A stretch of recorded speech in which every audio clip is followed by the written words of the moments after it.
ఓం నమ శివాయ. ఓం నమ శివాయ. ఓం నమ శివాయ. భరణి నక్షత్రం వృషభ రాశి, పూర్వపల్లి నక్షత్రం సింహరాశి, పూర్వాషాఢ నక్షత్రం ధనస్సు రాశి. ఈ నక్షత్ర జాతకులకి ఈ నెల శుభాశుభ ఫలితాలు ఎప్పటి నుంచి 29 అక్టోబర్ వరకు, అంటే సెప్టెంబరు 11 టు సెప్టెంబర్ 30 వరకు పరిపాలించే కేతు పరిపాలన.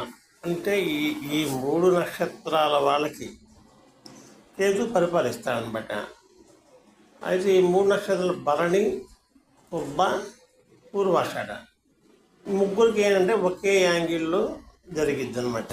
అంటే రాశులకి అంటే ఒక్కొక్క నక్షత్రం. పుబ్బ ఏమో సింహం రాశి, ఇప్పుడు అట్లాగే పూర్వాషాఢ అంటే ధనస్సు. ఆ విధంగా వేసుకొని చూసుకోవాలన్నమాట. భరణి అంటే వృషభం అనమాట. సరే, కేతువు యొక్క స్థితిగతులు ఎలా ఉంటాయో ఒక్కసారి చెప్తా వినండి.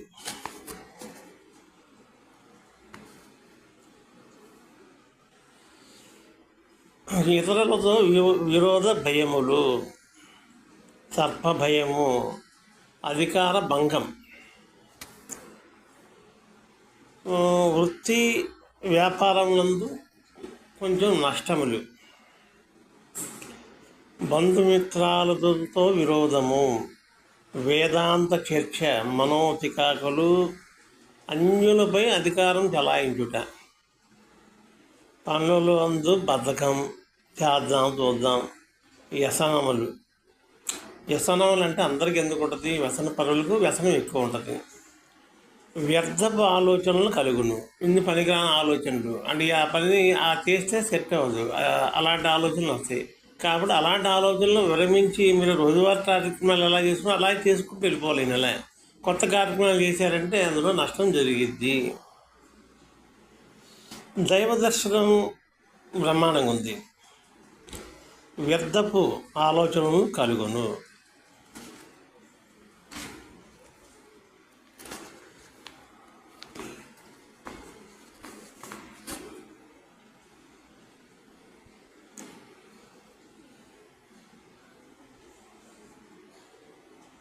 కుటుంబంలో పెద్దవారికి కొంచెం అనారోగ్య సూచనలు ఉన్నవి. ట్రాన్స్ఫర్ల కోసం ఎవరైనా పెట్టుకుంటే వాళ్ళ ట్రాన్స్ఫర్